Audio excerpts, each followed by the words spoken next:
Hello, my name is Bert Seelman. I'm 62 years old and I've been working for over 37 years in the natural health and human performance field. I've worked with many different types of people, all types of diseases, from the least to the worst, and seen many miraculous things happen according to what most people would actually say are not possible at all. I want to talk to you about our misguided perceptions of the medical field, and the truth behind what doctors are practicing and what they are not practicing. They're not talking about the health that we think of today. They were at one time, but today this has been lost.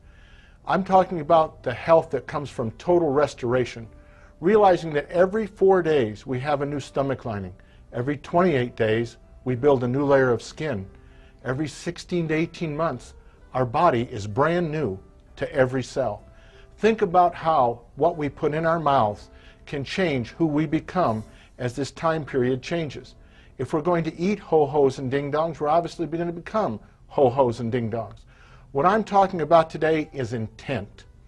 What is the truth behind what people really are doing and what they have sworn an oath to do and what they are not doing? What I'm talking about today is not just the standard of care for doctors, but about the ignorance of people who think that all of these practitioners are about this person's health who walks in the door. This is not true. What I'm going to show you today, I have talked with many attorneys on. I'm about to show you that by law, most doctors and physicians today are not practicing according to their oath, and that they are doing things that are not only against their oath, but are actually crimes against humanity. I'm talking heinous, cruel, and unusual things that should not be done. Do not take me wrong. I'm saying that there are many doctors out there who wish to make things right for people, who have the right intent, but there are also more professionals out there who are not doing what they actually swore an oath to do. So I want you to consider the things I'm about to show you. You all know that they took what's called the Hippocratic Oath. Hippocrates said many years ago, "Let thy food be medicine, and thy medicine be thy food." Yes, we can change who we are, no matter whether it's cancer, or hepatitis C, or HIV. These things can all be arrested, they can all be stopped, and they can all be reversed because our body is a renewable resource. Yes, a new stomach lining every 4 days, a new layer of skin every 28, and that's right, a new body every 16 to 18 months. I've seen it happen. I want you to know today what the truth says. I'm first going to talk to you and show you the original Hippocratic Oath that was used up until 1964, and it was translated from the Greek. And for time's sake, I'm going to cut right to the chase. The old classical oath of the Hippocratic Oath for doctors said in the third paragraph, "I will apply dietetic measures for the benefit of the sick according to my ability and judgment. I will keep them from harm and injustice." Please note, I will apply dietetic measures. Where does your doctor today able to tell you, or where has he practiced with you, finding out what you're eating, how to prevent the diseases from happening? You go to this man for a cure, but yet he doesn't tell you anything on how to prevent it. Could it be because it makes him money? Or more importantly, could it be because a big pharma taught him how to practice medicine, and maybe he was duped? I want you to look at the next paragraph. "I will neither give a deadly drug to anyone who asked for it, nor will I make a suggestion to this effect." Notice that they have sworn an oath that they will help you with dietetic measures and that they will help you to get well, that they will not even suggest a drug or anything that can cause harm. Yet pharmaceuticals all have more side effects and the risk of greater problems than the things that they actually work with. We all know that when it comes to pharmaceuticals, there is no such thing as a cure. Your body has not been restored with what has broken down. The pharmaceutical products that you see today only eliminate the symptom. They only eliminate the symptom and mask the severity of the problem that you have. They do not do anything to restore. You will notice in every case when a person starts on a medication that as time progresses, they need more and more medications. Eventually, the side effects are so great and the symptoms become so numerous that you cannot determine which one has originated from the other. I want you to show yourself by going out and finding this old original Hippocratic Oath, what it says in the third and fourth paragraphs. Now I want you to look at the new Hippocratic Oath. The new Hippocratic Oath has many changes. I want to bring up a point. It was changed in 1964 by a man named Luis Lasagna at Tufts University. Mr. Lasagna also became one of the heads of the Food and Drug Administration after being in the American Medical Association. Could this be due to their certain influences and pressures for money or for position or for power? I want you to notice something that it says very carefully. It says in the 4th paragraph, I will remember that there is art to medicine as well as science, that warmth, sympathy, and understanding may outweigh the surgeon's knife and the chemist's drug.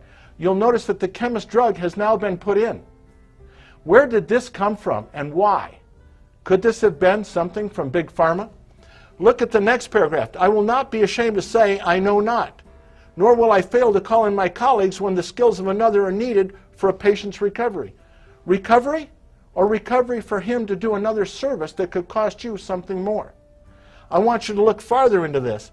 It says that I will respect the privacy of my patients, for their problems are not disclosed to me that the world may know. But please follow.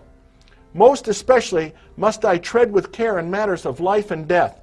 If it is given to me to save a life, all thanks. Well, of course, we would all be wonderful people, and we would want to help people and save a life. But notice what continues. But it may also be within my power to take a life. Whoa. Within my power to take a life. You're going to a man and you're going to sign a release and he has the power to take your life. I want you to think about this. This awesome responsibility must be faced with great humbleness and awareness of my own frailty. What? He's afraid that someone will come back and kill him? Or maybe take his life? But the next point is absolutely ludicrous. It is absolutely insanity. Above all, I must not play at God. He can give a life or he can take it, and he's not playing God. This is hypocrisy in itself. But go on. It goes down farther to say, I will prevent disease whenever I can, for prevention is preferable to cure.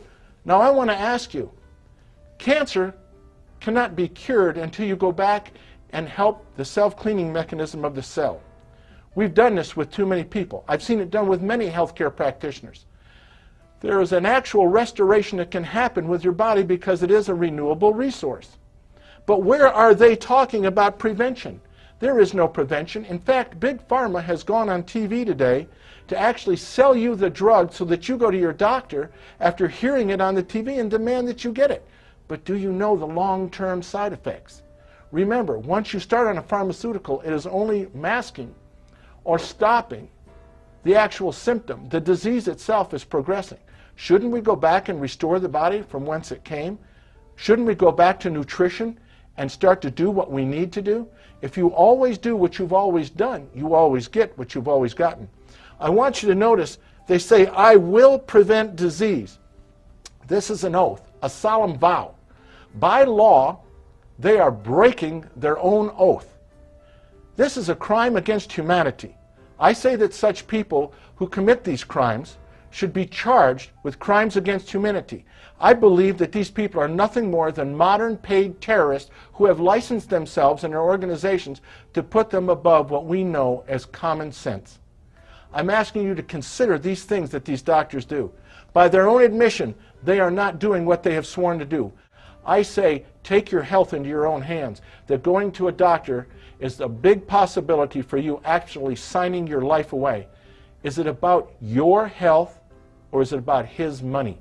I want you to stop and look at these things. Your health is important, and so are your loved ones. Thank you.